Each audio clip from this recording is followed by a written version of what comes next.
예수님의 제자가 12명이고 그 명단이 누가복음 6장에 나옵니다.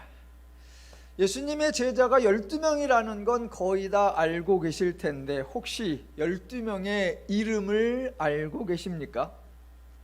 그 12사람의 출신지나 그들의 행적에 대해서도 알고 계십니까? 교회에서 안수 집사님이나 장로님들을 세울 때에는 지방회 목사님들을 모시고 시취라는 과정을 통과해야 합니다. 대부분 시취위원들 한 6, 7분이 계시고 우리 대상자들이 개별적으로나 단체로 좀 면접을 합니다. 그래서 시험을 보기도 하고 권면을 받기도 하는데 우리 교회 2분 장로님도 그런 과정을 아주 우수한 실력으로 통과하셨습니다. 물론 전사님들도 똑같은 과정을 조금 더 심화해서 받고 목사님들도 대략 7과목 정도의 소논문을 제출해서 통과해야 합니다. 그런 과정 중에 안수 집사님이나 장로님들이 시치를 받으실 때 자주 나오는 시험 문제가 있는데 그 중에 하나가 바로 예수님의 12제자의 이름을 대라입니다. 앞으로 장로님 되고 싶으신 분들은 꼭 외우시기 바랍니다. 12명의 제자 중에 예수님에게 제자로 뽑히는 과정이 소개되는 것은 12명 다가 아니라 불과 한두 명인데 대표적 인물이 베드로입니다. 마태복음 4장에 의하면 베드로가 갈릴리 해변에서 그물을 깁고 있었는데 예수께서 오셔서 나를 따라오라, 내가 너희로 사람 낚는 어부 되게 하리라 라고 하시니까 베드로가 곧 그물을 버려두고 따라갔다라고 하고요. 누가복음 5장에 의하면 베드로가 밤새 수고를 했지만 고기를 잡지 못하고 있을 때 예수께서 오셔서 깊은 데로 가서 그물을 내려 고기를 잡으라 라고 하셨고 그대로 했더니 많은 고기가 잡히자 베드로가 깜짝 놀라고 예수님은 특별한 말씀을 하시지 않았는데 베드로가 모든 것을 버려두고 예수를 따랐다고 합니다. 베드로는 왜 예수를 따라 나섰을까요? 어부 생활을 하다 보면 고기가 잘 잡히는 날도 있고 안 잡히는 날도 있는 것입니다. 하루 저녁 고기가 안 잡혔다고 어부 생활을 포기하지는 않았을 것입니다. 재미있는 건 복음서에 베드로가 어부로서 고기 잡는 모습이 2번 기록되어 있는데 한 번은 예수님이 사역을 시작할 때이고 다른 한 번은 부활하신 예수님을 만날 때인데 2번 모두 베드로는 밤새도록 수고하였지만 어부임에도 불구하고 고기를 잡지 못했다고 합니다. 그런 이야기를 읽으면서 제 생각에는 아마 베드로가 그 2날뿐만이 아니라 평상시에도 고기를 잘 잡지 못했었다라고 생각합니다. 그래서 아마도 어부 생활에 회의를 느끼기도 했을 것이고 에이씨 기회만 있으면 때려쳐야지, 내가 다른 직업을 가져야지 라고 했을 것 같다 싶습니다. 그 당시 베드로는 이미 결혼을 한 상태였고 장모께서 중한 열병을 앓고 있기도 했는데 사람들이 예수에게 구하여 예수가 직접 장로의 열병을 고쳐준 경험이 있기도 했습니다. 그러니까 베드로의 입장에서 예수에 대한 감사한 마음을 갖기도 하기도 하고 한편으로는 호기심을 갖고 있기도 한데 자기가 고기를 잡지 못한 그날에 예수의 말대로 했더니 고기를 잡은 것이 심히 많아 그물이 찢어질 정도인 것을 경험하자마자 그래 지금이다, 그래 이 사람이다 라고 결단을 하고 예수를 따라 나선 것이 아닌가 싶습니다. 그런 상황에 근거해 보면 예수님은 잘 나가는 사람, 자기 일에 충실한 사람, 유능한 사람, 무엇을 맡겨도 탁월하게 해낼 사람, 누구라도 탐내는 사람을 제자로 선택한 것이 아니라는 것입니다. 실제로 예수님의 12 제자들이 예수님과 3년 동안 동행을 했는데 예수님의 사역에 보탬이 된 적이 없습니다. 예수님이 제자들 덕분에 사역이 수월해진 적이 없습니다. 도리어 가는 족족 제자들은 문제만 만들고 예수님에게 질문을 할 때에도 엉뚱한 말만 해대기도 했습니다. 예수님이 제자를 뽑은 거하고 비교를 해서 누가복음 7장의 백부장과 종의 이야기를 살펴보겠습니다. 백부장과 백부장이 사랑하는 종의 이야기가 나오는데 그 당시의 사회적 분위기에서 백부장의 사랑하는 종이라는 표현이 매우 기이합니다. 예나 지금이나 아랫사람은 적절한 대접을 받지 못하지만 특히나 그 당시에 종이나 하인 또는 노예들은 거의 인간적인 대접은 고사하고 아예 인간 취급을 받지 못했다고 알려져 있습니다. 그런데 로마의 장수가 자기 종에게 사랑하는 종이라고 했으니 참 놀라운 일입니다. 그 표현을 보면서 제가 궁금한 거예요. 백부장이 자기 종에게 사랑하는 종이라고 했다. 그러면 과연 백부장이 대단한 사람인가 아니면 종이 대단한 사람인가입니다. 종은 충성을 해도 당연한 것이고 희생과 헌신을 해도 마땅한 것입니다. 아무도 종이 충성했다고 상이나 명예를 주지 않습니다. 대신 충성을 하지 않으면 벌이나 징계를 받는 것입니다. 종은 할 수 있는 최선과 충성을 다 해놓고도 그저 저는 무익한 종입니다 라고 말하는 신세입니다. 백부장과 종의 관계가 그럴진데 지금 본문의 이 종은 자기 주인, 자기의 상관, 자기의 장군에게서 사랑하는 종이라는 칭찬을 받고 있다라는 겁니다. 그래서 궁금한 거예요. 왜 이 백부장은 자기의 종을 사랑할까요? 백부장이 선한 사람이라서요? 백부장이 인품이 좋고 다른 사람을 존중하는 인격적인 분이라서요? 비록 전쟁에 나가서 사람을 죽여야 하는 장군이지만 평상시에는 인간을 아끼고 생명을 소중히 여기는 귀한 분이라서요? 예, 물론 그럴 수 있습니다. 하지만 대부분의 경우 종이나 하인 또는 노예가 주인에게 인정을 받는 것은 대부분 한 가지 경우, 즉 일을 잘하기 때문입니다. 다른 표현으로 하면 그 노예가, 그 하인이, 그 종이 주인에게 유익을 주는 존재이기 때문입니다.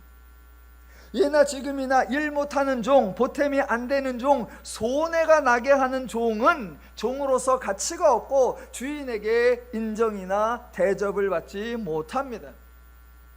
예나 지금이나 오늘날에도 이곳이나 저곳에서 업종을 막론하고 직급을 막론하고 유익한 종, 쓸모 있는 종, 일 잘하는 종이 대접받고 그렇지 못하는 종은 내침을 받는 거 명백한 사실입니다. 그러니까 백부장은 왜 이 종을 살리려고 했을까요? 그동안 이 종을 잘 써먹었고 앞으로도 계속해서 잘 써먹고 싶기 때문입니다.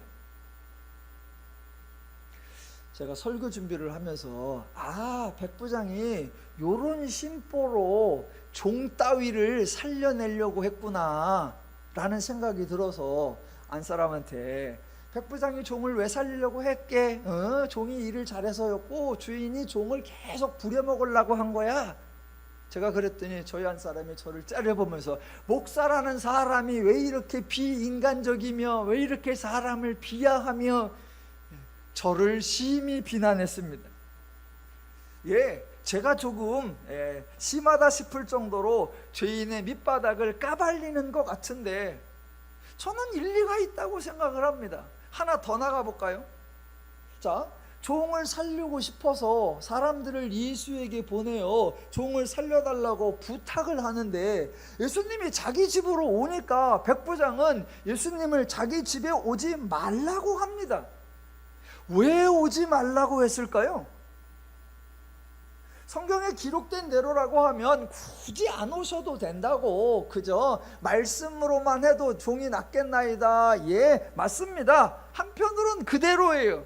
그러나 다른 한편으로 생각하면 예수가 자기 집에 오면 대접을 해야 하고, 와서 예수가 병자를 치유하면 어느 정도 사례를 해야 하는데, 그것이 귀찮고 아까워서였을 수도 있습니다. 전쟁에서 싸움 잘하고 자기에게 유익이 되는 종이 죽지 않고 살아나서 계속해서 자기에게 충성했으면 좋겠다라는 마음이 있기도 하지만, 그렇다고 종놈 따위를 위해서 백부장씩이나 되는 분이 평범한 유대인을 집으로 모셔서 대접을 하고 굳이 종놈을 위해서 비용을 드리고 싶지 않을 수도 있었다라는 겁니다. 죄인이면 충분히 그런 계산을 했을 수도 있습니다. 제가 너무 심하다라고 하시는 분들도 있습니다. 예, 심할 수도 있습니다. 백부장이 정말로 종을 선한 의미로 사랑해서 도와주었을 수도 있습니다.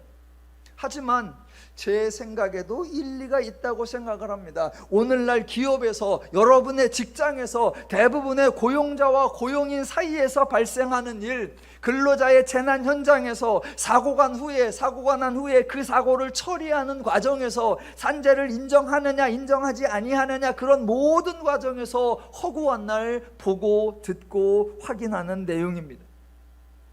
여러분뿐만 아니라 제 주변에서도 하나님의 부름을 받아 하나님의 뜻을 가르친다는 목사와 부목사와의 관계에서도, 담임 목사와 전도사의 고용 관계에서도 매년 반복되고 확인되는 일입니다.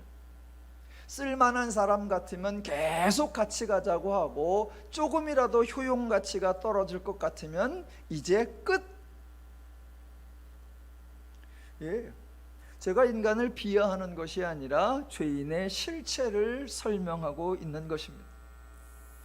예수님이 베드로를 제자로 삼은 것과 백부장이 종을 사랑하여 살리려고 했던 것의 차이점을 분별하셔야 합니다. 예수님이 제자를 대하시는 방식과 백부장이 종을 대하는 방식, 그 차이점을 분별하셔야 합니다. 예수님은 자기 본업인 고기잡이도 제대로 하지 못하는 어부 베드로를 제자로 선택하셨습니다. 그런데 장군이 그렇게 살리고 싶어 할 정도로 능력 있고 유능한 종을 고쳐주시기는 했는데, 종이 백부장에게 인정받을 정도라면, 백부장이 이렇게 살려낼 수 있는 정도라면 정말로 쓸만하고, 네가 내 옆에 있다면 내가 정말로 유익이 되겠다. 그러니 백부장의 종아, 나를 따르라.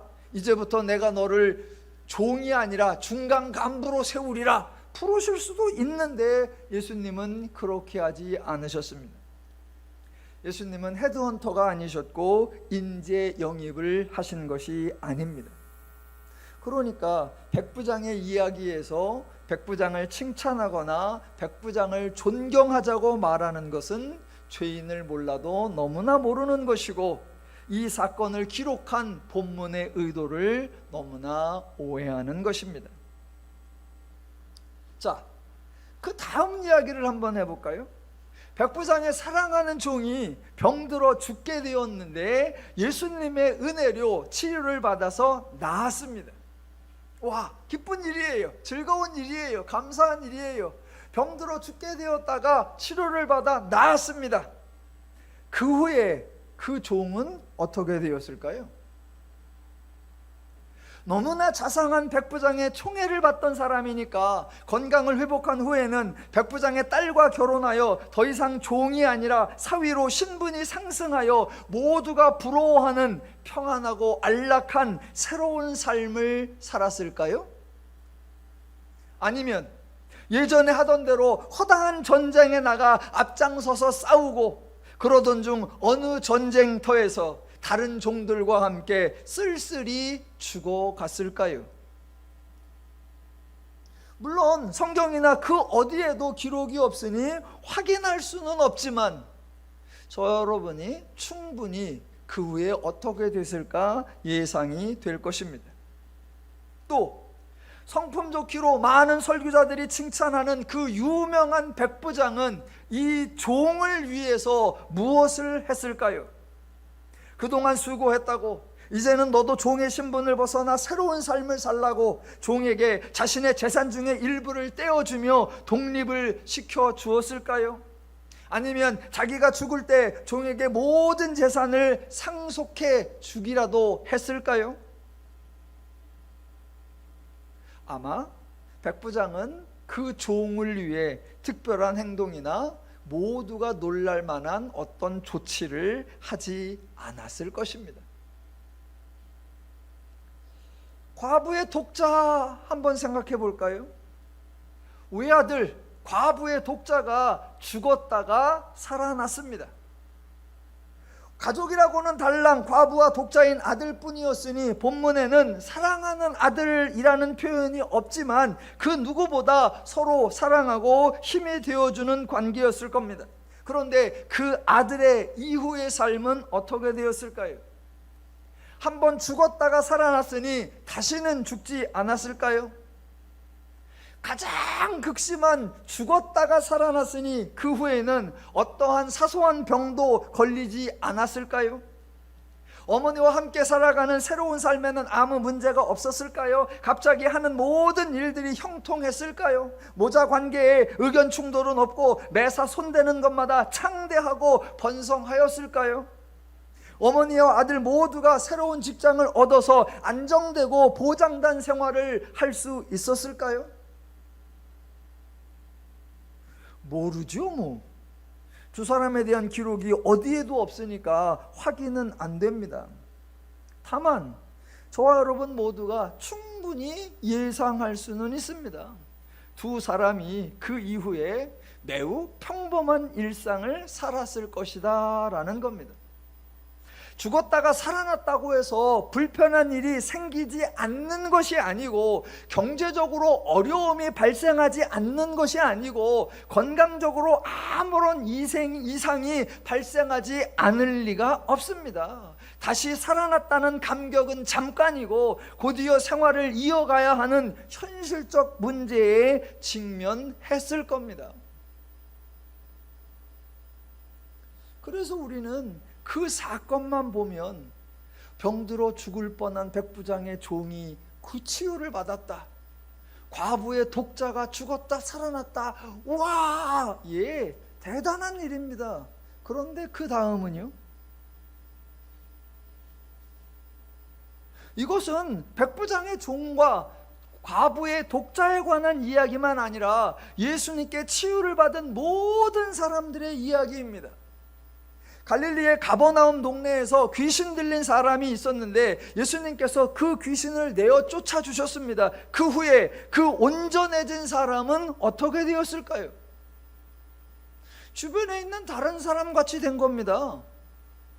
온몸에 나병 걸린 사람이 있었는데 예수님이 고쳐주셨고 제사장에게 가서 깨끗하여진 것을 입증하였습니다. 그 후에 그 사람은 어떻게 됐을까요?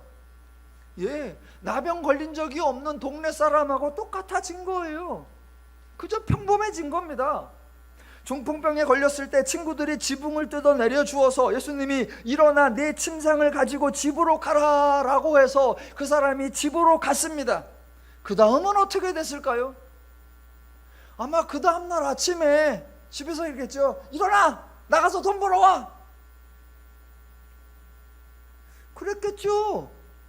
도리어 그 전날은 중풍병에 걸려 있어서 누워있으니 쯧쯧 오늘도 그저 평안히 잘 있어 라고 그냥 두고 뭐 많든 적든 식량 하나 툭 던져놓고 그랬었겠죠. 그랬는데 은혜로 치유를 받고 난 그 다음날 아침부터 닥달을 하는 겁니다. 일어나! 나가서 돈 벌어와! 일도 안 하는 것이 먹기는 어지간히 먹네! 온갖 구박이 다 시작됐겠지요. 아마 중풍병자가 차라리 과거로 돌아갔으면 그랬을 수도 있습니다. 삶에서 한 가지 문제가 해결되었다고 만사가 해결된 것이 아닙니다. 물론 더욱 중요하게 여겨지는 문제가 있을 수는 있지만 사소한 문제라고 해서 결코 사소하거나 무시할 만한 그런 문제가 아닙니다. 그러니까 복음서에서 예수님이 사역이 전개되고 있는데 이 사역의 본질을 잘 분별해야 합니다. 질병이 치유받고 고기를 많이 잡고 귀신이 떠나가고 병든 종이 건강해지고 죽었던 아들이 살아난다고 해서 삶의 문제가 본질적으로 해결된 것이 아닙니다. 예수님은 그 정도의 사역을 하러 오신 것이 아닙니다. 직면한 문제를 해결한다고 해서, 삶의 일시적인 문제를 해결한다고 해서, 부분적인 문제를 해결한다고 해서, 물론 예수님이 그런 거 해결해 주셨지만 그것으로 충분하지 않습니다. 예수님의 사역은 다 중요하지만 그 중에서도 가장 중요한 것이 십자가 사역입니다. 다른 모든 사역들에게도 감사하지만 십자가 사역이 가장 감사한 것입니다. 예수님은 죄인들을 위해 친히 일하고 수고하고 그들의 직면한 부분적인 일시적인 문제도 해결해 주시지만 본질적으로 기꺼이 자기 몸을 내어주시어 인간들의 가장 근원적 문제, 죄의 문제를 해결해 주시어 인간으로 하여금 항상 기뻐하고 범사에 감사할 수 있는 삶을 살도록 만들어 주셨다는 것, 그것을 기억하셔야 합니다. 그걸 기억하면서 오늘 본문 7장 18절 이후를 살펴보려는 겁니다. 18절, 예수께 대한 이 소문이 온 유대와 사방에 두루 퍼지니라 입니다. 어찌 소문이 나지 않을 리가 있겠습니까? 때로는 과장되어 소문이 나기도 하고, 때로는 축소되어 소문이 나기도 하고, 한편으로는 사실대로 소문이 나기도 하고, 한편으로는 왜곡되어 소문이 나기도 하지만 여하튼 소문이 말 그대로 온 사방에 두루두루 퍼져 나갔을 것입니다. 이제 동네 사람 대부분은 예수에 대해서 알고 있었을 것이고, 광야에서 생활하고 있던 침례 요한에게까지 이 소문이 다 전달되었습니다. 그래서 19절, 요한이 그 제자 중 둘을 불러 주께 보내어 이르되 오실 그이가 당신이 오니이까 우리가 다른 이를 기다리오리이까 하라 하매, 그들이 예수께 나아가 이르되 침례 요한이 우리를 보내어 당신께 여쭈어 보라고 하기를 오실 그이가 당신이 오니이까 우리가 다른 이를 기다리오리이까 하더이다 하니입니다. 자, 요한, 그리고 요한의 제자들, 그리고 대부분의 유대인들이 모두가 알고 있는 한 가지 공통된 사실이 있습니다. 그것은 바로 그가 온다, 기름 부음 받은 자가 올 것이다, 히브리어로 하면 메시아가 올 것이다, 헬라어로 하면 그리스도가 올 것이다 라는 사실입니다. 요한과 요한의 제자들과 모든 유대인들과, 심지어는 유대인들과 원수지간이 되어서 서로 동네를 통과하지도 않는 사마리아 사람들조차도 알고 있었던 사실입니다. 요한복음 4장에 예수님께서 사마리아의 우물가에서 한 여인을 만났는데 그 여인이 하는 말 중에 이런 말이 있습니다. 25절, 여자가 이르되 메시아 곧 그리스도라 하는 이가 오실 줄을 내가 아노니 그가 오시면 모든 것을 우리에게 알려주리이다 입니다. 그러니까 다 그리스도가 오신다라는 걸 알고 있었어요. 한 군데 더 보시면 마태복음 2장에 동방에서 온 박사들이 예루살렘에 와서 유대인의 왕으로 오신 이가 누구냐라고 묻습니다. 그때 헤롯 왕이 모든 대제사장과 백성의 서기관들을 모아서 질문을 하는데 그 질문이 4절, 그리스도가 어디서 나겠느냐 물으니 이르되 유대 베들레헴 이오니라고 대답합니다. 그러니까 유대교에 종사하는 사람들, 또 일반 백성들, 또 여자들, 또 사마리아 사람들 모두가 여하튼 그가 온다, 메시아가 온다, 그리스도가 온다라는 것을 다 알고 있었습니다. 그래서 침례 요한이 제자들을 보내요 예수님에게 묻는 거예요. 그 묻는 건 메시아가 오십니까? 라고 묻는 것이 아니라 메시아는 오는데 오실 그이가 당신이 오니까 입니다. 즉 요한을 포함한 모든 유대인들이 메시아가 온다는 것은 알고 있는데 메시아가 어떻게 오는가, 또 메시아가 왔으면 무슨 일을 하는가, 어떤 역할을 하는가, 그것을 지금 궁금해하고 있는 겁니다. 여기서 여러분이 한 가지 오해를 하시면 안 되는데, 유대인들은, 유대교인들은, 이스라엘 사람들은 원래부터 메시아를 갈망하고 메시아를 기대하고 메시아를 간절히 사모하고 있었다 라고 생각하시면 오해입니다. 원래는 그렇지 않았어요. 메시아에 대한 예언이 처음 등장하는 것이 구약시대 왕정시대입니다. 아직 나라가 패망하지 않았을 때에 하나님은 선지자들을 보내서 곧 나라가 패망할 것이고 성전이 파괴될 것이고 많은 백성이 포로로 잡혀갈 것이고 성전 기물들이 옮겨질 것이다 라고 예언을 하게 하시고, 동시에 이스라엘이 스스로 나라를 지킬 능력도 없고 망한 후에 재건할 능력도 없으니까, 그래서 하나님이 기름 부은 사람, 즉 메시아를 보내주실 것이다 라고 예언을 하게 했습니다.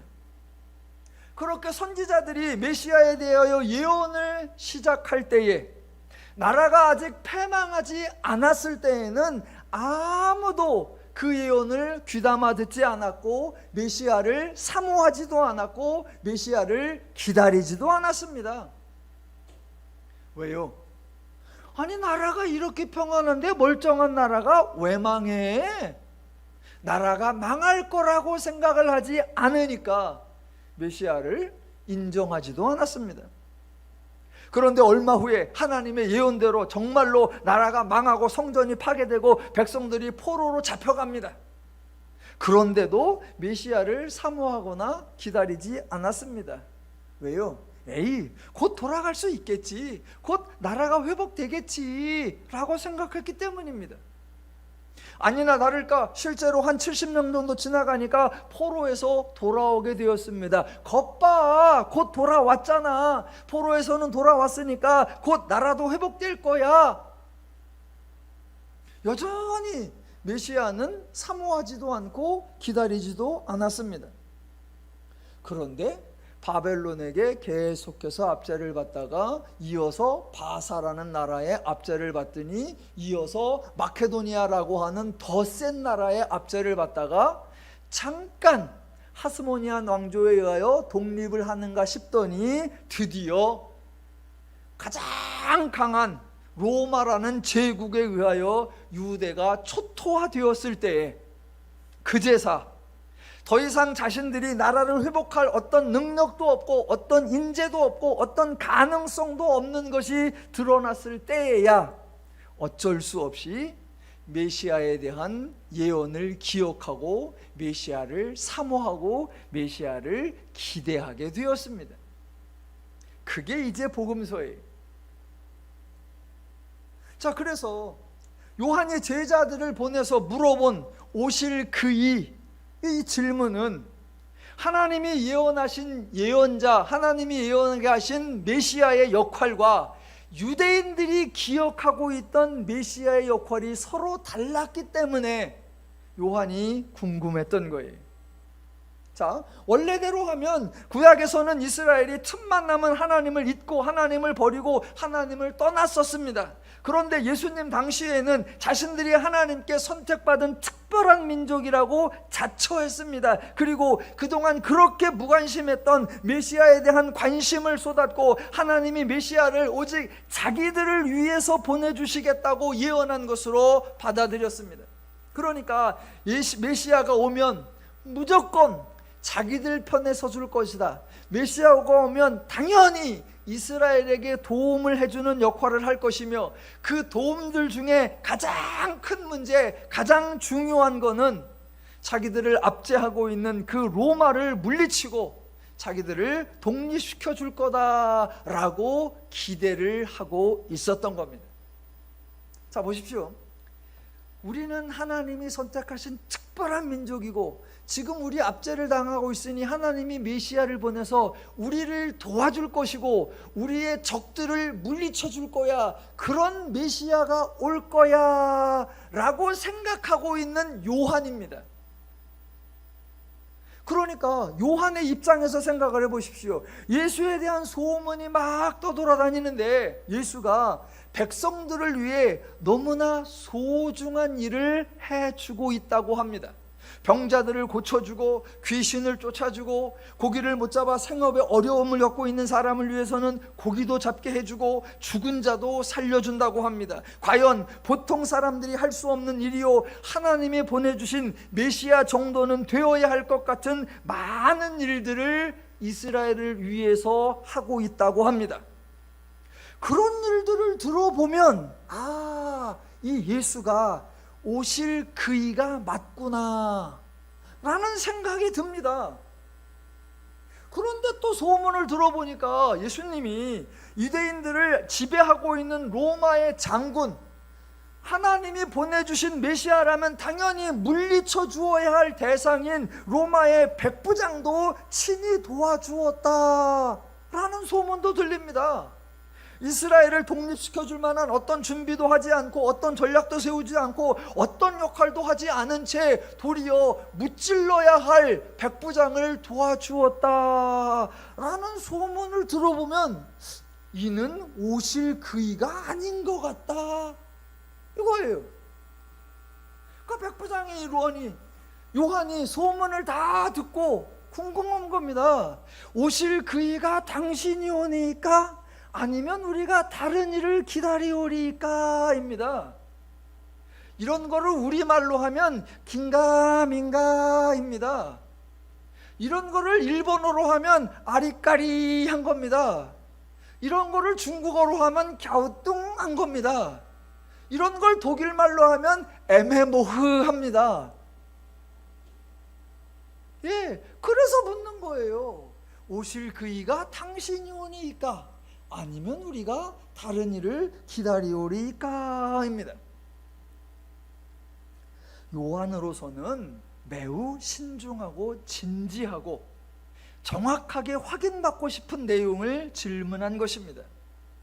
이전에 자기가 요단강에서 침례를 주기는 했습니다. 그런데 그때에는 아직 예수가 아무 사역도 하지 않았을 때였기에 예수에 대해 분별할 것이 없었습니다. 그런데 지금은 예수가 다양한 사역을 하고 사방에 두루 소문도 퍼졌는데, 한편으로는 기대한 메시아의 역할을 하는 것 같기도 하고, 다른 한편으로는 뭔가 조금 부족한 것 같기도 하다라는 겁니다. 누가복음에 의하면 예수님이 사역을 시작해서 사역을 진행하고 계신데, 예수가 누구냐, 예수의 정체에 대하여 처음으로 질문을 받은 거예요. 그동안 많은 사람들이 예수께 나왔습니다. 그렇지만 어느 누구도 예수님에게 너는 누구냐, 내가 메시아가 맞냐, 이런 질문을 한 사람이 없습니다. 그저 예수께 나와서 도와주세요, 예수께 나와서 그저 고쳐주세요 라고 부탁을 하거나 청탁을 한 것뿐이었습니다. 물론 가끔 왜 예수님은 죄인과 세리들과 함께 어울리느냐, 그 집에 가 있느냐, 왜 금식하지 않고 먹고 마시느냐라고 따진 적은 있지만, 어느 누구도 너는 누구냐, 네가 과연 메시아냐 라고 질문을 받은 적은 없었습니다. 여러분, 침례 요한의 이 질문이 참 대단한 겁니다. 아마도 오늘날도 이 본문, 이 질문이 매우 관심이 많을 겁니다. 예수가 과연 누구냐라는 질문은 침례 요한부터 시작하여 오늘날까지도 계속되고 있는 질문입니다. 인류 역사 내내 오늘날까지도 질문이 계속되는 거예요. 과연 예수는 누구인가? 그는 메시아인가? 또는 그리스도인가? 아니면 예수는 단지 인류의 4대 성인 중에 한 분이신가? 아니면 예수는 당시의 사회를 혁명하려고 했던 개혁가였는데 너무 젊은 나이에 실패하고 요절한 혁명가인가? 아니면 평범한 유대인에 불과한데 제자들이 예수가 죽은 후에 신화적으로 묘사하여 새로운 종교를 창시한 사람으로 만들어 버렸는가? 도대체 예수는 누구인가? 오늘날 우리 주변에서도 허다한 사람이 하는 질문이에요. 그래서 예수에 대한 책도 두 가지로 확 갈립니다. 하나 유명한 책, 하나님의 아들 예수 그리스도, 이런 제목이 있고요. 또 한편에는 만들어진 신 예수, 가짜 신 예수. 도대체 예수가 누구냐? 당신이 오실 그이십니까? 아니면 다른 일을 기다리오리까? 입니다. 예, 침례 요한이 인류를 대표해서 가장 먼저 이 질문을 던졌고 예수님은 그 질문에 대답을 해 주셨습니다. 자, 21절. 마침 그때에 예수께서 질병과 고통과 및 악귀 들린 자를 많이 고치시며 또 많은 맹인을 보게 하신지라입니다. 이건 예수님이 행하신 새로운 일이나 특별한 일이 아니었습니다. 요한이 질문한 것에 대해 증거를 제시하는 자료도 아닙니다. 그저 예수님이 등장할 때부터 지금까지 계속해서 행해 오시던 일이었습니다. 예수님의 대답은 22절입니다. 예수께서 대답하여 이르시되 너희가 가서 보고 들은 것을 요한에게 알리되 맹인이 보며 못 걷는 사람이 걸으며 나병 환자가 깨끗함을 받으며 귀먹은 사람이 들으며 죽은 자가 살아나며 가난한 자에게 복음이 전파된다 하라입니다. 자, 침례 요한이 물었고 예수님이 대답하셨습니다. 요한에게 대답이 되었을까요? 혹시 여러분도 예수님이 과연 그리스도야? 라고 평상시에 어떤 궁금증이 일말에 있었다면 오늘 이 예수님의 말씀을 딱 듣고 이제 알았다, 대답이 되셨습니까? 여러분이 교회 다닌다는 것을 알고 주변에 어떤 분들이 예수 믿는다며? 예수가 그리스도 맞아? 라고 질문하신다면 그들에게 요한 누가복음 7장 22절을 읽어주면서 이게 맞아 라고 설명해 줄 만한 충분한 근거가 되셨습니까? 예수님은 마치 정확한 대답을 하시는 것처럼, 마치 이 순간에 보고 들어서 요한에게 설명할 수 있는 특별한 일을 하시는 것처럼 대답을 하시면서 가서 보고 들은 것을 요한에게 알리라 라고 하십니다. 그런데 예수님의 사역을 소개한 21절이나 요한의 질문에 대답한 22절이나 내용이 똑같습니다. 예수가 계속해서 해오던 일이고 이미 온 유대와 사방에 두루 퍼진 소문이고 요한이나 요한의 제자들도 이미 보았고 이미 들었고 이미 알고 있었던 내용입니다. 22절이 하나도 새로운 것이 없습니다. 요한은 이걸 몰라서 질문한 것이 아니고요, 이런 대답을 듣고자 질문을 한 것이 아니었습니다. 이거를 대답이라고 해야 합니까? 예수님이 대답이라고 했으니까 대답이 아니라고는 할 수 없습니다. 그래서 이런 걸 뭐라고 하느냐? 대답인 듯 대답 아닌 대답 같은 거. 예, 어떤 분은 성경을 읽으면서 이 예수님의 태도, 예수님의 말에 좀 답답함을 느끼시고 짜증내시는 분들도 계시더라고요. 예수님은 하여튼간 아주 뭐라고 표현해야 되나, 아주 깝깝한 분이라고.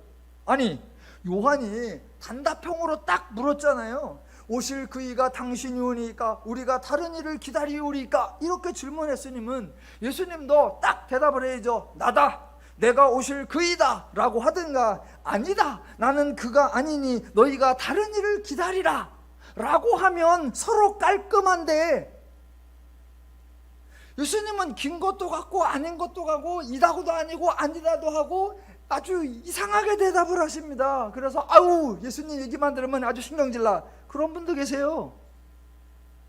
예. 지금 예수님이 말한 보고 들은 것을 말하라, 예, 그거 제자들이 가서 말하기 전에 이미 다 보고 들었던 거예요. 소문 다 퍼져서 그거 다 들었어요. 병자 고친 얘기, 안진뱅이 고친 얘기, 나병 환자 고친 얘기, 중풍병자 고친 얘기, 귀신 들린 거 고친 얘기, 백부장이 고친 얘기 다 들었죠. 다 알고 있죠.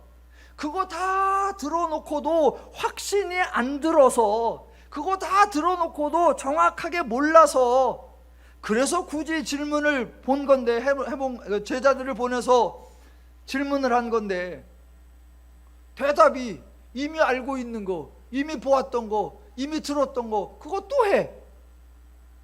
이게 뭐예요? 이건 예수님이 흐리멍텅한 게 아니라, 예수님이 뭔가 똑부러지게 대답을 안 하신 것이 아니라, 애당초 사람들과 예수님의 대화가 접점이 생길 수 없는 것이기 때문에 그렇습니다. 성경을 읽으면 참으로 아이러니한 것을 자주 발견하잖아요. 예, 하나님의 말씀과 사람들의 말이 서로 평행선이에요. 평행선, 서로 접점이 없습니다. 대화가 서로 소통이 잘 안 돼요. 왜 그러느냐? 예, 사람들은 죄의 기준과 가치와 개념과 원리로서 말을 하고, 예수님은 하나님의 기준과 가치와 개념으로 서로 말을 하기 때문입니다. 뭐 다 아시겠지만 예를 하나 들어보자면, 예전에 영화 중에 아주 웃기게 생기신 분 유해진 씨가 나왔던 영화 중에 산으로 간 해적이라는 영화가 있었습니다. 벌써 뻔히 아시죠? 이 사람이 원래 바닷가에서 해적질을 하고 있었어요. 그래서 배를 타고 뭐 바다를 다니면서 파도가 일어나서 배가 깨지고 막 그런 것들 보고, 큰 고래 같은 게 나타나서 뭐 이런 거 저런 거 삼키는 걸 보고, 그런 해적 생활을 하다가 이제 그걸 때려치고 산으로 가서 산적 무리에 들어갑니다. 그래서 이제 산에서 있는 산적들은 늘 산에서만 살았어요. 그 중에서 이제 새로운 사람이 왔으니까 너 어디서 있었냐, 뭐 하다 왔냐. 그러니까 이제 왕년에 하던 해적질 얘기를 해줍니다. 내가 바다라는 곳에 있었는데 바다는 물이 얼마나 많은지 여기서부터 쫙 끝까지 보이지도 않고 3일을 배를 저어가도 끝이 안 나오고, 가다 보면 동물이 하나 나오는데 크기가 어마어마해가지고 내 키보다 훨씬 더 크고 웬만한 것은 다 집어삼키고, 그러다가 한번 토해내면 그 속에서 막 수십 가지가 뛰쳐나오고, 그런 데가 있다, 내가 그런 데서 있다 왔다 설명을 합니다. 그랬더니 산적들이 뭐라고 할까요? 뻥이다, 구라다, 개뻥이다, 개구라다, 저건 순 거짓말이다. 예. 그러니까 그 장면에 저를 포함한 대부분의 관객들이 막 웃으면서 한편으로는 다 공감을 했어요. 왜? 산에서 태어나서 산에서 자라고 산에서 난 사람들이 바다라는 걸 본 적이 없고 고래라는 걸 만난 적이 없습니다. 뭐라고 설명을 해도 말이 통하질 않습니다. 예. 인간끼리도 삶의 장소가 다르고 삶의 시대가 다르고 삶의 신분이 다르면 서로 그렇게 접점이 안 생기는데, 지금 죄인들의 사고, 죄인들의 기준, 죄인들의 인식, 죄인들의 가치, 죄인들의 방법, 죄인들의 원리, 그렇게 질문을 할 때에 하나님은 하나님의 기준, 하나님의 가치, 하나님의 방식, 하나님의 원리, 하나님의 개념으로 대답을 하시니 서로 소통이 되지 않는 것입니다. 성경에 보면 예수님과 사람들의 대화가 엇박자가 나는 걸 자주 발견합니다. 자주 발견해요. 한편으로는 웃어요. 참 이게 서로가 답답했겠다. 서로가 답답했겠다. 저는 그 중에 제일 웃기는 게 요한복음 4장에 나오는 거예요. 요한복음 4장에 나오는 거 아까도 설명드렸듯이, 예수님께서 사마리아 지역을 지나가실 때 제자들이 먹을 게 없어서 마을에 식량을 구하러 가고, 그때에 우물가에 여인이 찾아와서 예수님하고 대화를 합니다. 그럴 때 식량을 구하러 갔던 제자들이 돌아옵니다. 돌아와서 하는 말이 이거예요. 31절. 그들이 동네에서 나와 예수께로 오더라. 그 사이에 제자들이 청하여 이르되 랍비여 잡수소서. 식량을 구해와서 예수님 앞에 내려놓고 식량을 잡수소서라고 한 거예요. 그랬더니 예수님 이르시되 내게는 너희가 알지 못하는 먹을 양식이 있느니라 예요. 그랬더니 제자들이 서로 말하되 누가 잡수실 것을 갖다 드렸는가 하니 예수께서 이르시되 나의 양식은 나를 보내신 이의 뜻을 행하여 그의 일을 온전히 이루는 이것이니라. 저는 이게 막 웃겨요. 식량이 없어서 제자들이 구하러 갔다가 기껏 식량을 구해와서 잡수소서 그랬더니 예수님께서 내 양식은 따로 있느니라. 어우 얄미워. 예수님이 그렇게 말한 거잖아요. 내 먹을 양식은 따로 있느니라.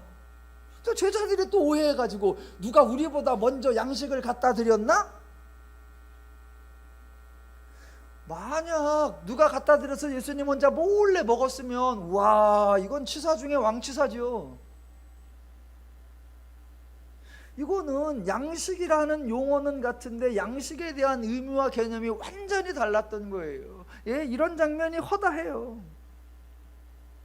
자, 그런데 지금 요한은 오실 그이가 당신이 오니까 질문을 했고 예수님은 그 질문에 대답을 하신 거예요. 대답. 그 대답이 뭐냐? 22절이에요. 맞다, 내가 그리스도다, 내가 오실 그이다 라고 대답을 하신 거예요. 그러니까 22절이 과연 무슨 의미인가를 저와 여러분이 분별하셔야 합니다.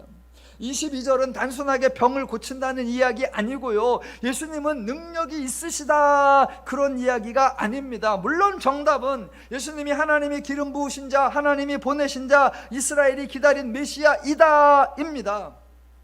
그렇다면 저와 여러분이 한번 점검해 봅시다. 여러분, 하나님이 보낸 사람이 있습니다. 하나님의 아들이 있습니다. 하나님으로부터 난 자가 있습니다. 하나님의 메시아, 하나님의 그리스도가 있습니다. 그 특징이 무엇일까요? 그가 하나님의 사람이라고 하는 근거가 무엇일까요? 하나님의 사람이라면 당연히 하나님의 마음, 하나님의 기준, 하나님의 원리, 하나님의 가치, 하나님의 개념, 하나님의 방식, 하나님의 능력을 따르고 행하는 자이다라는 것입니다. 예수님은 인간 중에 조금 특별한 인간이 아니고 예수님은 능력자 중에 조금 더 강한 능력자가 아니라 예수님은 죄인들과는 완전히 다른 죄의 기준, 원리, 가치, 방식, 개념을 따르는 자가 아니라 그들과 완전히 다른 거룩한 하나님의 원리, 가치, 기준, 마음, 방식, 능력을 따르고 행하는 자다라는 것입니다. 그게 22절이에요. 다시 한번 읽어볼게요. 너희가 가서 보고 들은 것을 요한에게 알리되 맹인이 보며 못 걷는 사람이 걸으며 나병 환자가 깨끗함을 받으며 귀먹은 사람이 들으며 죽은 자가 살아나며 가난한 자에게 복음이 전파된다 하라입니다. 사람들이 왜 22절을 읽어놓고도 이게 무슨 대답이야, 이게 무슨 증거야 라고 증거를 얻지 못하는 이유가 뭐냐? 바로 22절에서 사람들은 모두 사건에 초점을 맞추기 때문입니다. 22절에서 사건에다가 모든 관점을 모아요. 와, 맹인이 본대, 못 걷는 사람이 걷는데, 나병 환자가 깨끗함을 받았대, 귀먹은 사람이 들었대, 죽은 자가 살아났대. 와, 놀라운 사건이고 와, 기이한 사건이로다 라고 합니다. 자, 예수님이 그 제자들에게 가서 보고 들은 것을 전하라 라고 했습니다. 제자들이 가서 뭐라고 했을까요? 가서 이렇게 했죠. 아유, 갔더니요, 우리가 소문대로 들은 거예요. 그 얘기 또 하더라고요. 이거 맹인이 보는 거, 귀먹은 자가 듣는 거, 안전맹이가 일어나는 거, 병든 자가 낫는 거, 죽은 자가 살아나는 거, 아유, 그 얘기 또 하더라고요. 보세요. 사건에 초점을 맞추면 제가 앞부분에서 설교했던 내용, 즉 병들어 죽게 되었다가 살아난 백부장의 종과 실제로 죽었다가 살아난 과부의 독자가 그 후에 어떻게 되었다고 했습니까? 그냥 평범해졌다고, 일상을 살게 되었다고, 또 다른 문제를 만나게 되었다고 했습니다. 본인에게는 엄청나게 중요한 사건이었지만 그는 다시 일상을 살게 되었고 이전과 유사한 문제들을 다시 만나고 다시 아플 수도 있고 다른 위험을 당할 수도 있습니다. 예, 삶 가운데 단지 한 가지 문제, 한 번의 문제가 해결되었을 뿐입니다. 지금 예수님이 대답하신 22절 보고 들은 것을 말하라라고 했을 때에 사건 자체에만 초점을 맞추면 이것도 한 가지 문제가 한 번 해결된 거구나, 그런 사례에 불과합니다. 이건 메시아가 아니어도 일어날 수 있고 오실 그이가 아니어도 우연으로라도 기적으로라도 발생할 수 있는 일일 뿐입니다. 그러니까 예수님이 말씀하신 22절의 의미, 예수님의 대답은 전혀 다른 차원입니다. 무슨 일이 일어났는가 이전에 예수님의 핵심은 이거예요. 다시 한번 대답은 이겁니다. 너희는 가서 보고 들은 것을 요한에게 알리되 맹인이 보며 못 걷는 사람이 걸으며 나병 환자가 깨끗함을 받으며 귀먹은 사람이 들으며 죽은 자가 살아나며 가난한 자에게 복음이 전파된다 하라. 이게 무슨 말이냐 이런 겁니다. 야, 너희 같으면 맹인에게 은혜를 베풀겠느냐? 유대교의 기준대로라고 하면 못 걷는 사람에게 자비를 베풀겠느냐? 죄인들의 가치대로라고 하면 나병 환자에게 은혜를 주겠느냐? 땅에 속한 원리와 방식대로 하고 하면 귀먹은 사람에게 인자를 행하겠느냐? 세상의 개념으로는 죽은 자에게 능력을 사용해 볼 마음을 먹겠느냐? 너희들의 사고방식대로라고 하면 합당하지도 않은 사람들에게 특혜를 주겠느냐? 너희들의 계산대로라고 하면 쓸모도 없어 보이는 사람, 너희에게 유익을 줄 것 같지 않아 보이는 그 사람을 위해 수고를 해 주겠느냐? 너희들 마음으로라고 하면 가난한 사람들, 밑빠진 독에 물 붓기 같은 그 사람들을 위해서 복음을 전할 리가 있겠느냐? 이거예요. 반대로 표현하면 이겁니다. 내가 바로 오실 그이가 맞다.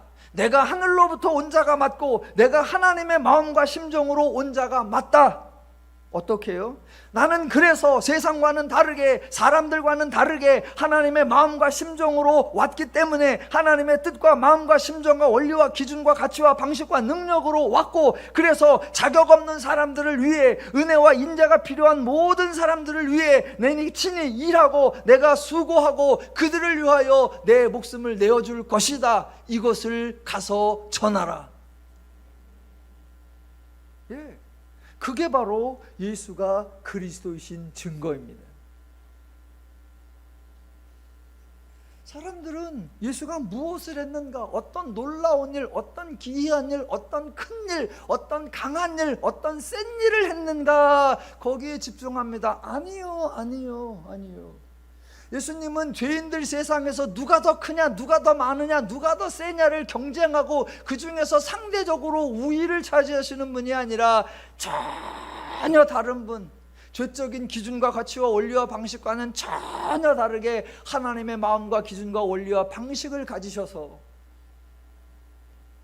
자격도 없는데, 능력도 없는데, 거룩함도 없는데, 의로함도 없는데, 그러나 은혜가 필요한 자, 하나님의 도움이 필요하다고 하면 그에게 기꺼이 은혜를 주시고 그에게 기꺼이 하나님의 것을 부어주시어서 그로 하여금 하나님의 자녀, 하나님의 백성의 삶을 살게 하고 그로 하여금 자유와 평화와 안식의 삶을 살게 하는 분, 그분이 바로 하나님이요, 그분이 바로 예수요, 그렇게 행하시는 그의 마음과 심정과 원리가 그가 그리스도라는 증거이십니다. 그렇게 해놓고 23절 툭 지나가듯이 누구든지 나로 말미암아 실족하지 않은 자는 복이 있도다 하시니라 입니다. 여러분, 요한은 이미 실족했어요. 예수에 대한 소문 다 이미 들었고 이미 다 보았는데 그거 갖고 확신이 안 들어서 지금 예수에게 굳이 사람을 보내서 물어보고 있는 거예요. 22절 대답을 듣고도 요한이 그렇군요, 소문대로군요, 딱 그리스도시군요 그랬을까요? 뭐요, 가서 들어오라 그러니까 들려온 소문 똑같은 얘기를 와서 또 하면 어떻게 해? 이미 실족했고 또 실족할 겁니다. 그러면 요한은 복받긴 글렀나요? 글렀나요는 표준어가 아닌가? 복받기는 틀리셨나요? 아니요. 어느 누구도 복을 받을 만한 자격, 은혜를 받을 만한 기준과 조건에 합당한 사람은 없습니다. 도리어 예수님은 은혜를 주시러 오신 분, 그래서 실족하는 모든 자에게, 예수에 대하여 의심하는 모든 자에게, 예수에 대하여 거부하며 부인하며 저주하는 모든 자에게, 하나님의 은혜를 모르는 자, 심지어는 악한 자에게도 인자를 베푸시는 그분으로서 바로 그들을 위하여 복주러 오신 우리의 그리스도이십니다. 그래서 예수가 복을 주시면 복을 받은 사람이 그리스도를 알고, 예수가 복을 주시면 그 복을 받고 그 복을 누리는 자들이 예수는 그리스도시다 라고 고백할 수 있는 것입니다. 그렇게 예수님이 복을 주신 자, 그래서 예수님에게 복을 받은 자, 그게 바로 저와 여러분이십니다. 하나님의 은혜를 받은 자, 하나님의 복을 받은 자로서 받은 복을 알고 성경을 더욱더 많이 읽어서 하나님의 은혜를 받은 자로서 더욱 하나님과 예수님을 알아가시고 죄의 문제를 해결받은 성도로서 하나님의 자녀의 삶을 풍성히 누리며 살아가시기를 주님의 이름으로 축원합니다.